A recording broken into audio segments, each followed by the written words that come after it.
guys. I hope you are having a good day. We'll pick up with our literature today. We're going to start with Carl Sandburg, but before we do, I wanted to comment on the red wheelbarrow. Thank you to those of you who put comments on what you thought. I loved your insights. You all did a great job at thinking through what this poem means. I was very encouraged by your insights into that, and I think next year AP Literature is going to be a fun class.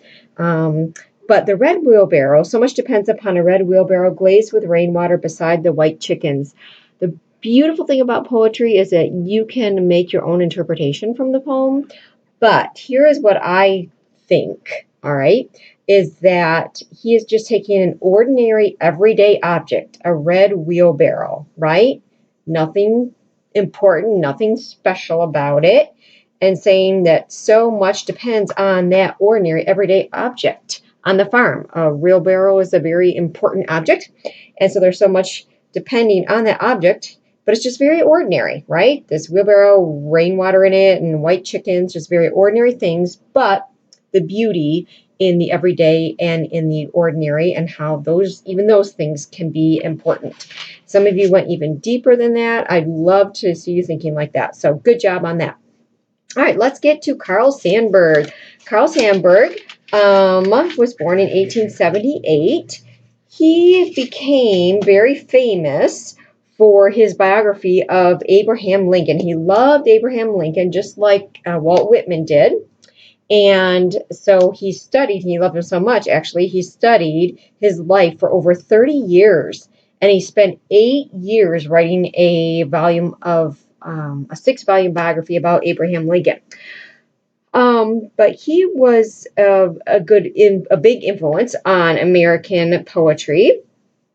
He established a reputation as a spokesman for the American working man. His voice has probably been the most truly representative of the American worker, and there's a reason for that.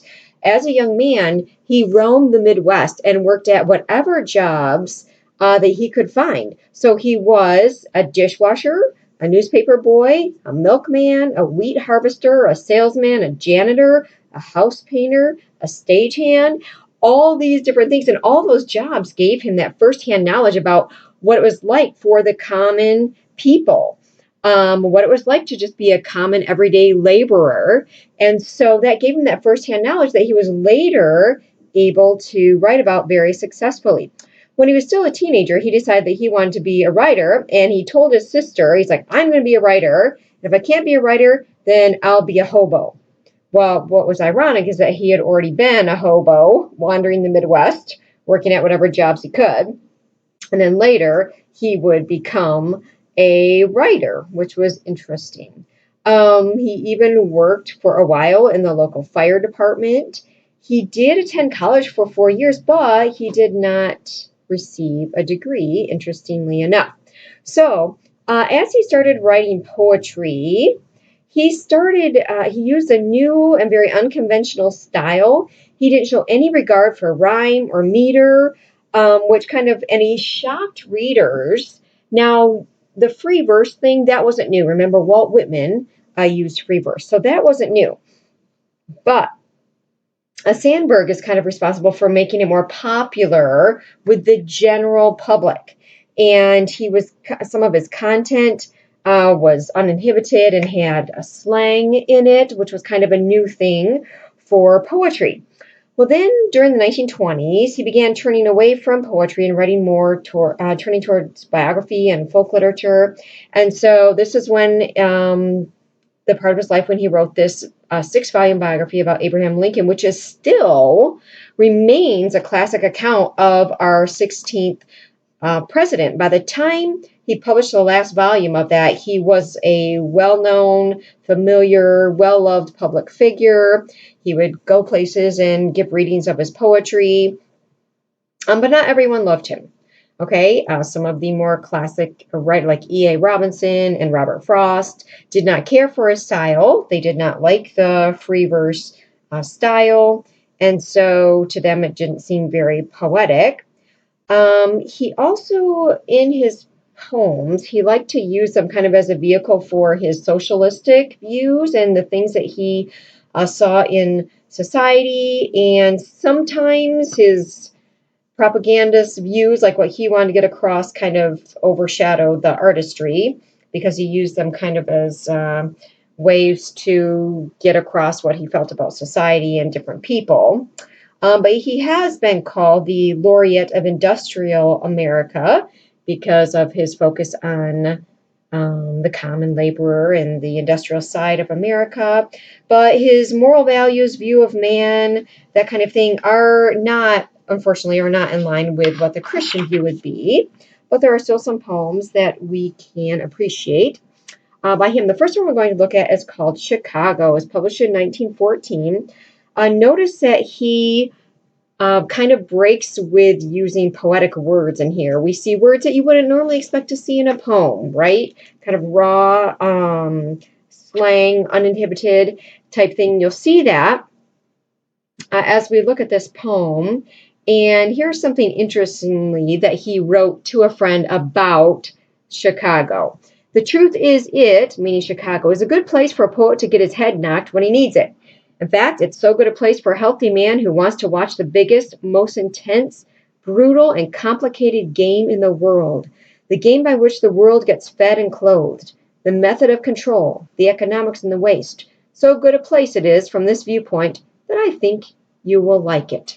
So even though he paints this brutal picture of Chicago as kind of like this industrial monster machine, he still likes it. He still likes, there are things that he likes about the city of Chicago. And remember, this is back in, the early 1900s, okay? Just think about how dirty and everything the city would be. So here's what he calls it. Let's look at Chicago. Hog butcher for the world. Notice that right there, the very first line. Hog butcher for the world. Of course, I'm talking about the meat industry, but it does not make it sound too appeasing or appetizing. Toolmaker, stacker of wheat, player with railroads and the nation's freight handler. Stormy, husky, brawling, city of the big shoulders. They tell me you are wicked, and I believe them, for I have seen your painted women under the gas lamps luring the farm boys, of course referring to the prostitutes. And they tell me you are crooked, and I answer, yes, it is true. I have seen the gunmen kill and go free to kill again. So they're referring to the crime in Chicago, and think back to history and the things that were going on in Chicago at that time in history.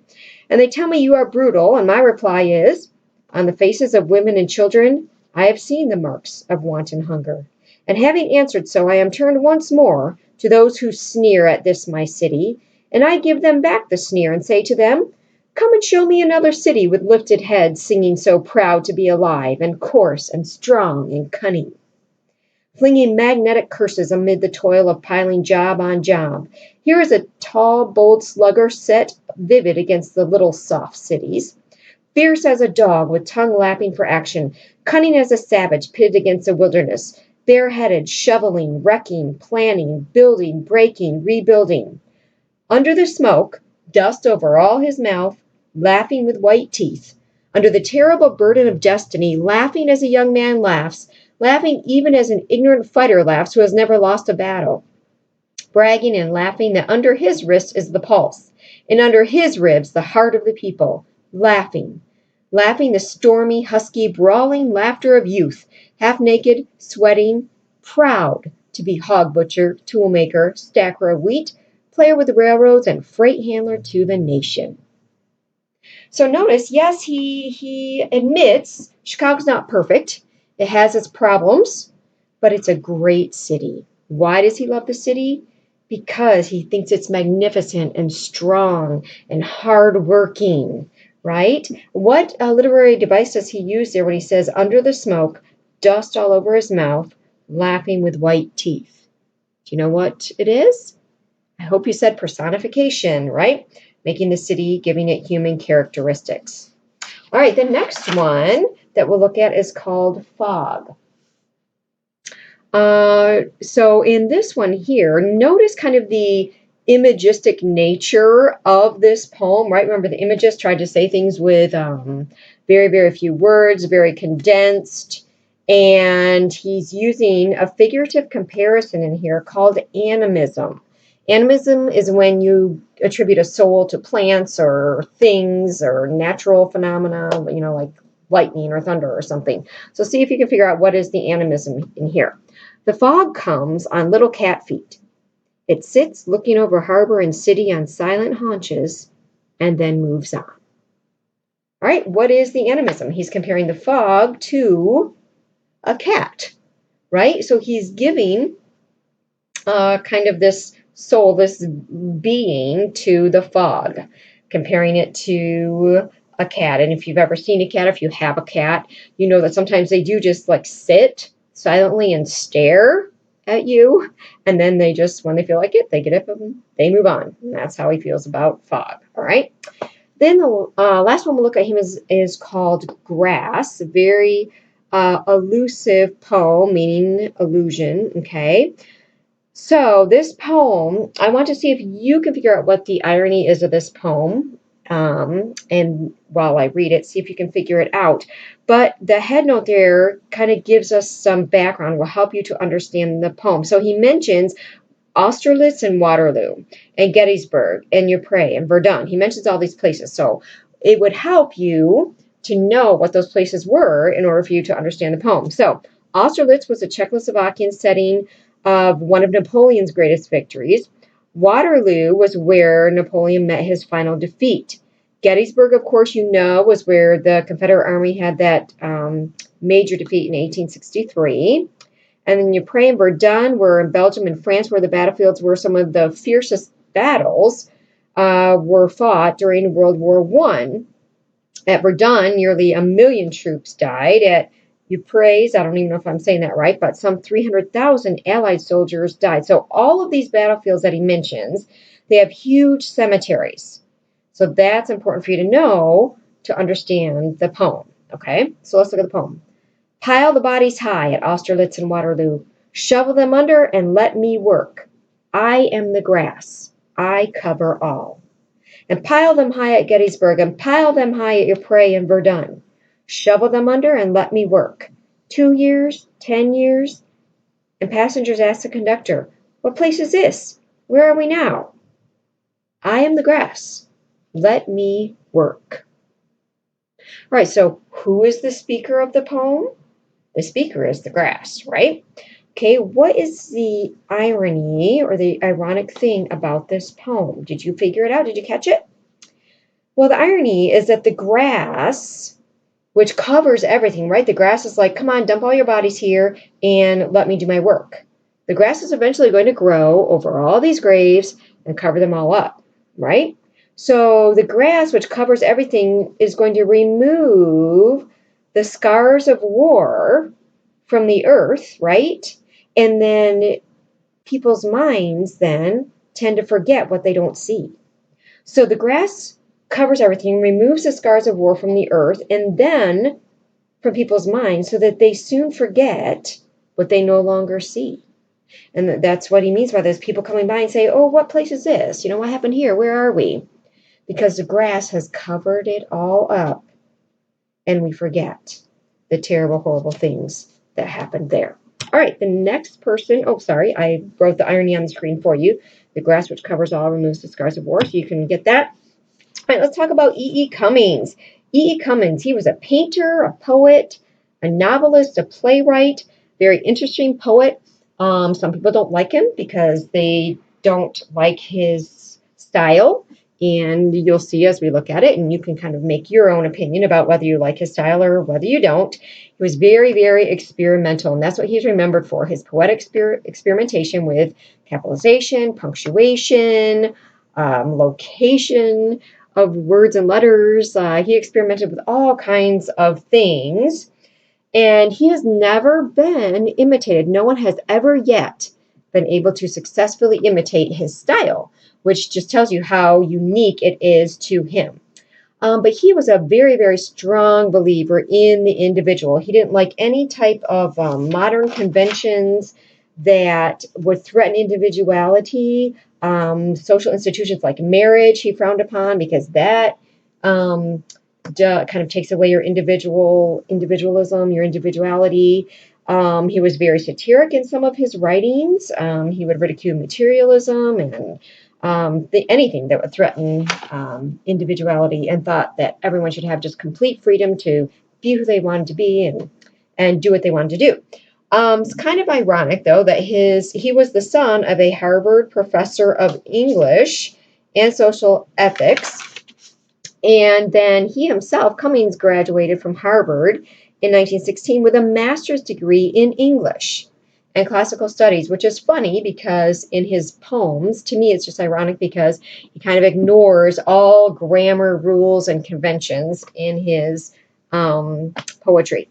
So after the war, he sailed for France, and he arrived in France during World War I, joined the ambulance corps of the Red Cross, but soon the French authorities, from some of the stuff he had written, they thought that it was treason, and so he was put in a detention camp for 3 months. And while he was there, that experience gave him some information that he did use to write his novel called The Enormous Room.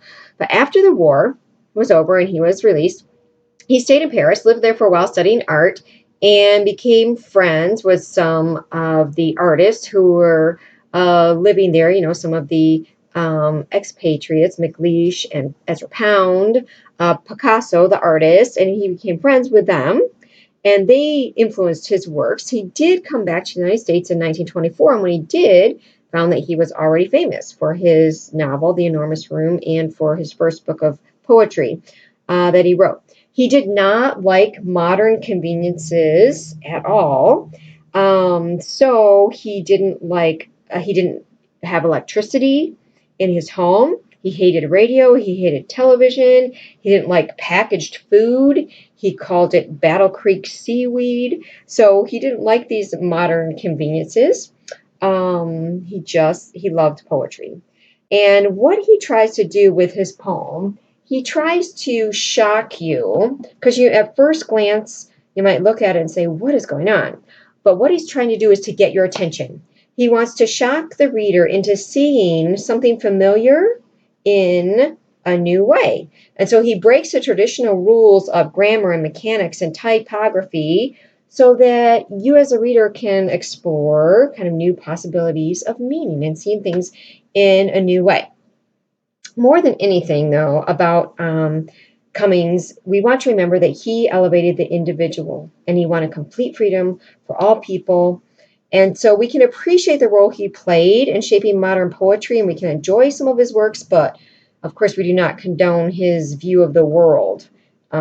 It's not compatible with our Christian philosophy. So let's look at his first one, When Serpents Bargain for the Right to Squirm. This one, you will notice as you look at it, follows the form of a sonnet. So we have traditional forms. We have the 14 lines. So he's following a traditional form, but that's about it. He does use a specific kind of rhyme, a special form of rhyme in here called slant rhyme, which is something you'll need to be familiar with, especially next year with AP Literature. Slant rhyme, which is also sometimes called approximate rhyme, which means that it approximates rhyming sounds. It's not an exact rhyme, okay? So let's look at it. In this poem, you'll notice there's a series of absurd things that he mentions, and it all is leading up to this point at the end of what he thinks the greatest absurdity is. And according to him, it's having a belief in mankind, which is kind of sad. All right, so let's look at this. When serpents bargain for the right to squirm, and the sun strikes to gain a living wage, when thorns regard their roses with alarm, and rainbows are insured against old age, when every thrush may sing no new moon in, if all screech owls have not okayed his voice, and any wave signs on the dotted line, or else an ocean is compelled to close, when the oak begs permission of the birch to make an acorn, valleys accuse their mountains of having altitude, and March denounces April as a saboteur, then we'll believe in that incredible unanimal mankind, and not until. So he's saying, I'm not going to believe in mankind until all these absurd things were to happen. So he thinks that a belief in mankind is just absurd. All right, let's look at the next one, which is called Somewhere I Have Never Traveled. So in this one, again, you see the traditional stanza form here. The spacing and the capitalization, the punctuation, all of that is very unconventional, though. You'll see that he doesn't use any capitalization. He does use a little bit of punctuation, but notice he doesn't put spaces like after his commas and that kind of thing. But this is a love poem. So notice how he describes how the effect that the one he loves has on him. Somewhere I've never traveled, gladly beyond any experience, your eyes have their silence. In your most frail gesture are things which enclose me, or which I cannot touch because they are too near. Your slightest look easily will unclose me, though I have closed myself as fingers. You open always, petal by petal, myself, as spring opens, touching skillfully, mysteriously, her first rose. Or if your wish be to close me, I and my life will shut very beautifully, suddenly, as when the heart of this flower imagines the snow carefully descending, everywhere descending. Nothing which we are to perceive in this world equals the power of your intense fragility, whose texture compels me with the color of its countries, rendering death and forever with each breathing. I do not know what it is about you that closes and opens. Only something in me understands the voice of your eyes is deeper than all roses. Nobody, not even the rain, has such small hands. All right, so did you notice the metaphor? What is the metaphor in this poem? What is he comparing himself to? Hopefully, you saw that he was comparing himself and his love to a flower, right? Saying that this person that he loves, they are the one who have the ability to make him open up and bloom like a flower, or to make him close like a flower when the snow comes. And he says nobody has such an influence on him, not even the rain. And the rain has a great influence, right, on flowers. But he says nobody has such small hands, has such an influence on him as this person does. All right, let's look at In Just. In Just is a poem about spring, okay? In just spring, when the world is mud luscious. Notice that's a word he made up, right? He likes to make up words. Mud luscious, the little lame balloon man whistles far and wee. Notice his unconventional spacing. And Eddie and Bill come running from marbles and piracies, and it's spring, when the world is puddle wonderful. The queer old balloon man whistles far and wee, and Betty and Isabel come dancing from hopscotch and jump rope, and it's spring, and the goat-footed balloon man whistles far and wee. So there's a fun picture of spring. Now, at first you look at it and say goat-footed. What does that mean? But if you look at the head note, you'll see that him describing the balloon man as goat-footed, if you understand the allusion there to the Greek god Pan, in the Greek mythology, Pan was like, and you might have seen pictures of this, like he had the body of a goat, or a human torso, but had a goat's like leg, horns, and ears, and he was the god of the woods and the fields and the flocks. And so then you see he's talking about the children, playing out in the mud and stuff. So that kind of has a connection there, but it's kind of interesting, right, and different. Okay, the last one. This one is called Grasshopper. This is probably the most difficult of his poems that we have here in this book to understand, but I'm going to try to help you figure it out. But as you look at it, before you even try to decipher it, notice that the arrangement of the letters kind of suggests the movement of a grasshopper, like a grasshopper landing and crouching and then jumping, leaping, and landing again. So the arrangement of the letters kind of give you that feeling of seeing a grasshopper, right? Hopping. And remember what he wants to do. He wants to get the reader to look at an everyday, ordinary object and to pause and to think about it and to see it kind of in a new way. So to help you read this poem, because if you tried to read it the way it is, it's a little bit different. So I have taken it and laid it out in a little bit more traditional way so that you can understand what he's saying. So grasshopper, who, as we look up now, gathering into the grasshopper leaps, arriving grasshopper, to become rearrangingly grasshopper. Right, so very interesting the way he arranged that poem there. So what do you think? Do you like E. E. Cummings or do you not? All right, and one more thing I wanted to show you this quote by him because I thought it was really good. We do not believe in ourselves until someone reveals that deep inside us is something is valuable, worth listening to, worthy of our trust, sacred to our touch. Once we believe in ourselves, we can risk curiosity, wonder, spontaneous delight, or any experience that reveals the human spirit. I just really like that quote by him, so I thought I would leave you with that thought today. And then tomorrow, we will finish up this unit, and then we will have a test on Tuesdays. And so in tomorrow's assignment, I will post the study guides so that you can fill that out. And then we'll finish up and have our test on Tuesday.